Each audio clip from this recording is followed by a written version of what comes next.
This is one thing I'll tell you about the Trump administration, which is totally different. Okay, I was a lifelong Democrat. Okay, I was a mega donor to the Democrats. Like dinner with Obama level donor. Okay, I couldn't get a phone call returned from the White House to save my life. The only thing that happened to me was I made an off-color comment about like something in China, and I had the Biden administration like basically say something, like essentially put out a press release, basically saying I was like, mean. The Trump administration is totally different. There's not a single person there you can't get on the phone and talk to. As I think you would exactly expect. Venture capitalist, that is venture capitalist Chamath Palihapitiya right there. One of the hosts of the All In podcast made that stunning admission on Andrew Schultz's Flagrant podcast this week when he got pushed back. Palihapitiya doubled down even harder. We will get back to that shortly, but Cenk, right off the top, your thoughts? Yeah, so two things can be true at the same time. This is an amazing admission. He's going to go on and on, as you're going to see here. And one of the hosts even challenges him on this.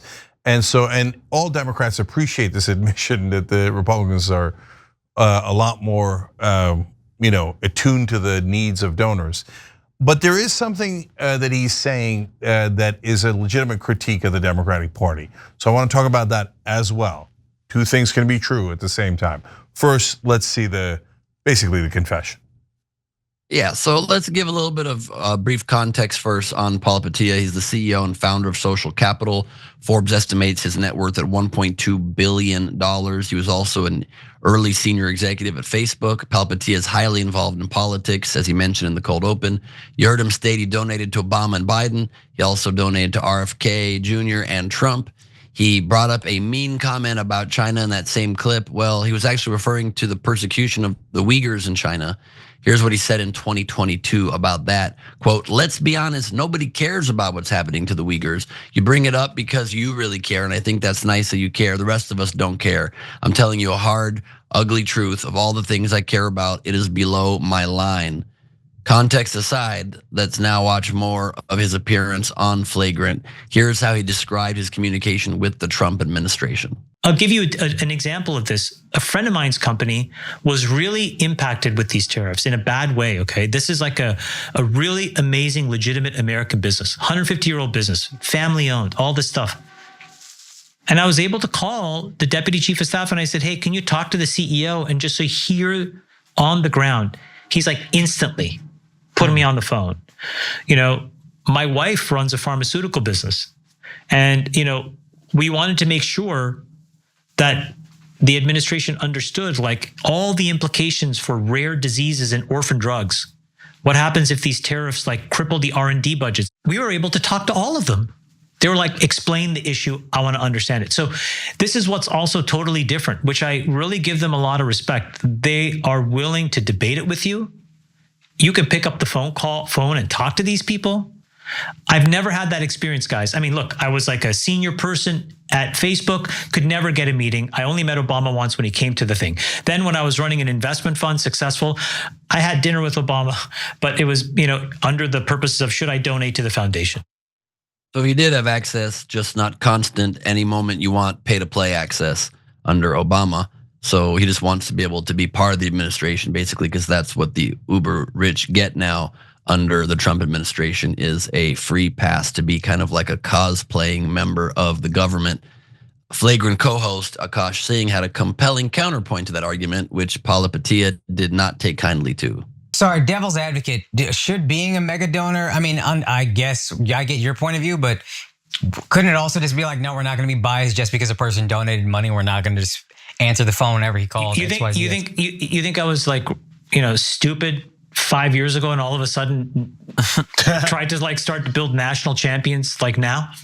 Yeah. Dude, man, I've been in the grind for 25 years here, paying my taxes. I've paid, more than most people. Yeah, so irrespective of the donation. I've been trying to do the right thing. Yeah.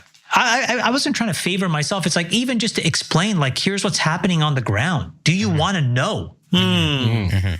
Here's what's happening on the ground with the ultra wealthy. Do you want to know? Do you even care? My yacht broke down last week. It's almost like it doesn't bother you.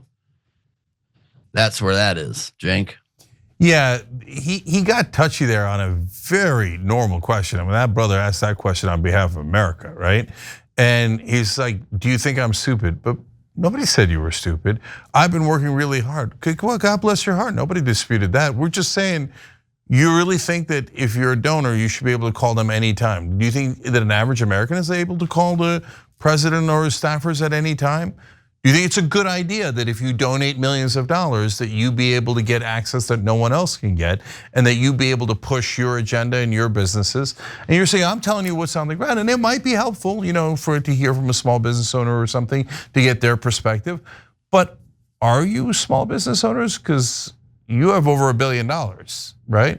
So your 3 examples where I wanted to talk to the president, and so did another guy that I know that owns this giant business that around for 150 years, and so did my wife, who also owns her business. Well, good for you guys. Bless your hearts. I look, that's mainly a confession tape, and so, and Obama looks better in that description than he's ever looked to me.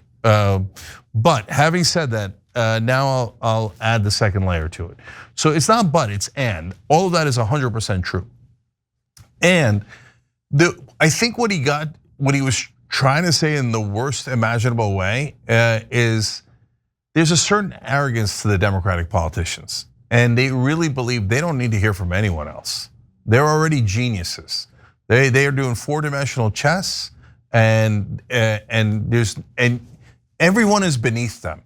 So whereas, okay, so Trump being open to the billionaire donors, I hate it. I mean, Jesus, he put Elon Musk in charge of domestic policy, Miriam Adelson in charge of foreign policy. I loathe it. It's the thing that I can't stand the most. Okay, but they're not just open to those donors. They're also open to all the online hosts and anyone that they think is relevant in any political context. I mean, dude, Tim Pool's skating buddy can get a call into the White House, right? Whereas with the Democrats, unless you have massive status, unless you're one of the elites, the idea that they'd listen to you is just laughable. They would never listen to you because they already think that that they walk on water. So, and by the way, it's not like Democrats never used media. I mean, they use MSNBC to push out their marketing, etc. And some now online influencers near the end of the Biden term. Sometimes they'll invite to the White House, etc. But the deal is always crystal clear. Anyone who objects to the administration in any way, shape, or form is persona non grata. We won't listen to you. And the ones that don't object and have come to the White House, we're not actually going to listen to you. You're gonna listen to us, we're gonna give you a message, and you're going to say it, period. This is not a conversation. We're the elites, we're geniuses, and you aren't. And that attitude is so toxic, and it's absolutely true. The only people I don't want them talking to is the donor class, but they should talk to everyone else, and unfortunately for Democrats, they don't. Jackson. I mean, other than the fact that they can, and they're having more and more influence over the laws written in the country. I don't really know why people like this bother being seen by the public. I mean, because even before this clip now, where he was talking about the access that he has, I don't care about the Uyghurs. Nobody cares about that. Oh, so says you. Speak for yourself. And even here, this guy just sounded, and he's a great representation of all the people, all these billionaires, all these 100 millionaires, who particularly the ones who donate to federal politicians and the PACs and stuff. He just sounded completely self-absorbed. What happens in the country should be about making him comfortable. I don't like I spend all this time at these dinners, I donate, and they don't even pick up the phone for me. But Trump, yeah, they pick up the phone for me. And it's just that's about you. That's not about the country. You know what I mean? That's not about the people at large, but that's how this country operates. And that's why the corruption and the money in politics is the biggest issue, because these people are comfortable up there. He was talking as if he knows the type of power he has. Look at Elon Musk. Look at all the stuff that he's doing, and he feels like he's untouchable. These people know the type of influence and power that they really have over what goes down here. But again, I don't really know why they bother being seen by the public, because they don't look good. They look like, to me, that was F all of y'all. That's what it's felt like to me. Yeah, watching that. No, Jackson, 2 great points there. Just build on it for 1 second here. it's the entitlement, right? And so they feel entitled to be able to tell the president what to do. So yeah, it's generally true for a lot of the rich or the mega rich, right? But especially Silicon Valley. Like those guys think that they walk on water and they're like, what do you mean? I worked hard. I already have over $1 billion. I'm one of the demigods. You listen to me and you shut up about it.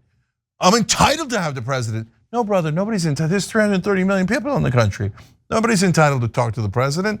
And then, and that attitude, that arrogant attitude of like, you should hear from me. Why do they, like basically what Jackson is saying is, look guys, you already did whatever you did.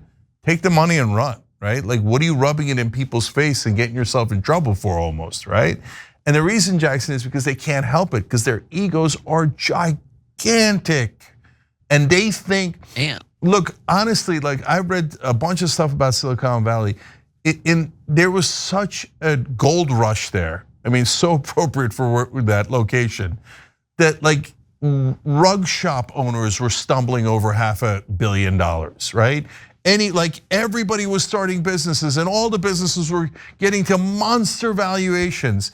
And so what all of the geniuses in the world were in Silicon Valley? No, there's sometimes locations where there's enormous opportunity, like bankers in New York, even in an earlier generation, bankers in London, and now in tech executives in Silicon Valley. But they don't think, hey, I was at the right place at the right time. They think, I'm a demigod, I'm a genius, and everyone should listen to me and do what I tell them to do. And so they're not really familiar with the rest of the world. And so this is a bit of a rude awakening for him as he found out. Others don't agree, brother, no. And to the point you made earlier, Cenk, somehow that still makes the Trump administration come off as more accessible to actual people and relatable, because at least they're giving access to some people who happen in the cases he's talking about, will call attention to the effects of their tariffs on people's businesses, on the effects of cutting R&D budgets of certain drugs that they might not be aware of when they're haphazardly cutting, and somehow make the Democrats look even more out of touch. Instead of being, one of the good things Obama used to do, or claim he did, was read 10 letters every night from regular Americans.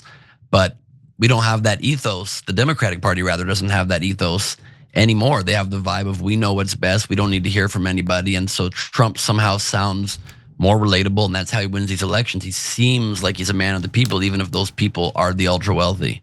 Every time you ring the bell below, an angel gets his wings. Totally not true, but it does keep you updated on our live shows.